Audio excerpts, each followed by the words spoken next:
Friends, आज की video में हम फिर से बात करने वाले हैं सुइलोन एनर्जी लिमिटेड की, क्योंकि सुइलोन एनर्जी ने आज के दिन अपना इंपॉर्टेंट सपोर्ट तोड़ दिया है और खुलने के साथ ही लोअर सर्किट में लॉक हो गया है। अब यहां पर बात आती है कि इंपॉर्टेंट सपोर्ट अगर टूट गया है तो अब स्टॉक कहां तक गिर सकता है। सुइलोन एनर्जी ने काफ़ी लोगों को बहुत परेशान किया। जितना अच्छा इसने रिटर्न दिया था उतना ही ज़्यादा लोगों को लॉस भी इसने पहुँचा दिया है, क्योंकि लगातार 3-4 दिनों से लोअर सर्किट में लॉक हो रहा है। आप 5 दिन के अंदर में देखेंगे तो 5 दिन में स्टॉक 8.40% गिर चुका है और 1 महीने में लगभग 19% की गिरावट इसमें हो चुकी है और 6 महीने में आप देखेंगे तो अब आपको 62% के रिटर्न में देखने को मिलेगा।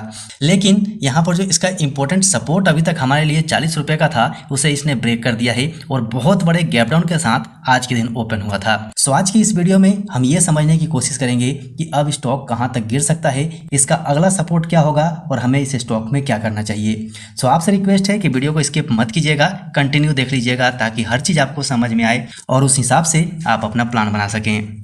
सो फ्रेंड्स, फाइनली हम आ चुके हैं सुइलोन एनर्जी के one day candlestick chart pattern पे। यहाँ पर आप देखेंगे तो बहुत बड़े गैप डाउन के साथ आज के दिन मार्केट ओपन हुआ था और जिस हिसाब से अभी ऑर्डर्स दिखाई दे रहे हैं उसके हिसाब से कल भी बहुत बड़े गैप डाउन के साथ ओपन हो सकता है। यहाँ पर देखिए इसने कितना बड़ा गैप बनाया है। इस गैप को कब फिल करेगा ये तो पता नहीं, लेकिन इसके बीच में बहुत बड़ा गैप बन गया है। साथ ही ये जो रेड कलर की लाइन आपको दिखाई दे रही है ये 100 डेज मूविंग एवरेज का लाइन है, जिसके नीचे स्टॉक आ चुका है। मतलब 100 डेज के नीचे है, मतलब 50 डेज, 20 डेज और 10 डेज के नीचे है, मतलब शॉर्ट टर्म में और भी गिरावट का इंडिकेशन दे रहा है। तो इंपॉर्टेंट क्या है, इंपॉर्टेंट अब हमारा जो सपोर्ट है वो 36 रुपये 25 पैसे का है, इसे आप ध्यान में रखिएगा। हालांकि जिस हिसाब से अभी माहौल बना हुआ है इसमें कुछ भी कहना ठीक नहीं है, लेकिन फिलहाल का जो हमारा सपोर्ट है ये 36 रुपये 25 पैसे का है। उसके बाद का जो सपोर्ट हमें मिलेगा वो सपोर्ट ये वाला मिलेगा, मतलब 35 रुपये 35 पैसे का सपोर्ट होगा। उसके बाद बड़ी गैप है, गैप को ध्यान में रखिएगा। उसके बाद का जो सपोर्ट है वो 34 रुपये 10 पैसे का मिलेगा।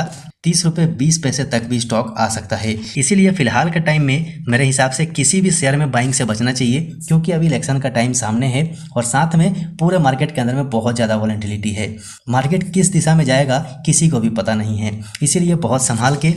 हमने पहले इसके ऊपर बात किया था कि यहाँ पर स्टॉक ने हेड एंड शोल्डर पैटर्न बनाया था, हमने इसके ऊपर वीडियो बनाया भी था। अगर आप पुराने होंगे तो आपने देखा भी होगा। यहाँ से इसने इसे ब्रेक किया, उसके बाद आप देखिए कितनी तेज़ रफ्तार से स्टॉक गिर रहा है और आज के दिन इसने 100 डेज मूविंग एवरेज के लाइन को ब्रेक कर दिया है। मतलब शॉर्ट टर्म में और भी गिरावट आ सकती है। तो फिलहाल के लिए अगर आप फ्रेश बाय करना चाहते हैं तो आप इससे बचिए, क्योंकि अभी के टाइम में अगर हम चार्ट के ऊपर देखें तो टेक्निकली यहाँ पर गिरावट नज़र आ रही है। फिलहाल में आप RSI देखेंगे तो RSI भी आपको 32 के आसपास देखने को मिलेगा, मतलब 30 के नीचे भी ये जाने वाला है। साथ ही आप मूविंग एवरेज को देखेंगे तो मूविंग एवरेज का भी बेयरिश क्रॉसओवर होते हुए नजर आ रहा है, मतलब गिरावट और भी चल सकती है।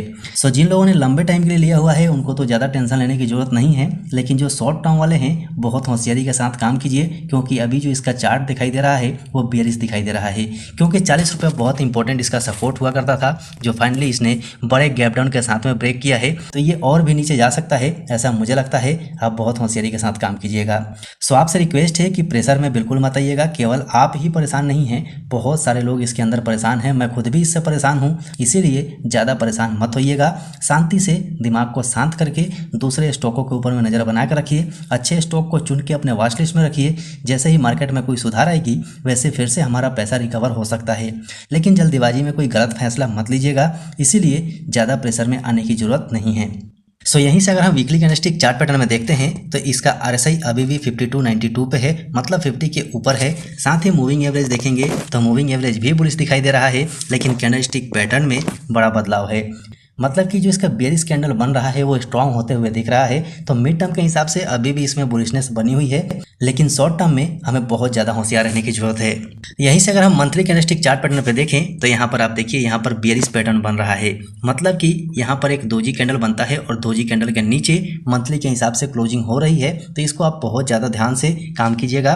साथ ही इसका RSI देखिए, RSI में भी बेयरिश क्रॉसओवर दिखाई दे रहा है, लेकिन मूविंग एवरेज अभी भी बुलिशनेस दिखा रहा है। तो शॉर्ट टर्म के हिसाब से बहुत सावधान रहिएगा। मिड टर्म में आपको अच्छी खासी तेजी मिल सकती है, क्योंकि मार्केट सुधरेगा तो लॉन्ग टर्म में भी अच्छा खासा इंडिकेशन मिल सकता है। क्योंकि इसका MACD भी आप देखेंगे तो MACD भी यहाँ पर बुलिशनेस दिखा रहा है। मतलब मिड टर्म और लॉन्ग टर्म वालों को ये कोई टेंशन नहीं दिखाई दे रही है, लेकिन जो लोग शॉर्ट टर्म वाले हैं उनको थोड़ा सा टेंशन हो सकता है। सो इस चीज़ को ध्यान में रखिएगा। आशा है हर चीज़ आपको समझ में आ गया होगा। वीडियो पसंद आया हो तो लाइक जरूर कर दीजिएगा। जो लोग चैनल पर नए आए हैं चैनल को सब्सक्राइब करके बेल आइकन जरूर दबा लीजिएगा, क्योंकि ऐसे वीडियोस आपको मिलते रहेंगे जो आपके समस्या का समाधान करवा सकते हैं। सो अभी के लिए वीडियो में इतना ही, फिर मिलते हैं दूसरे वीडियो में।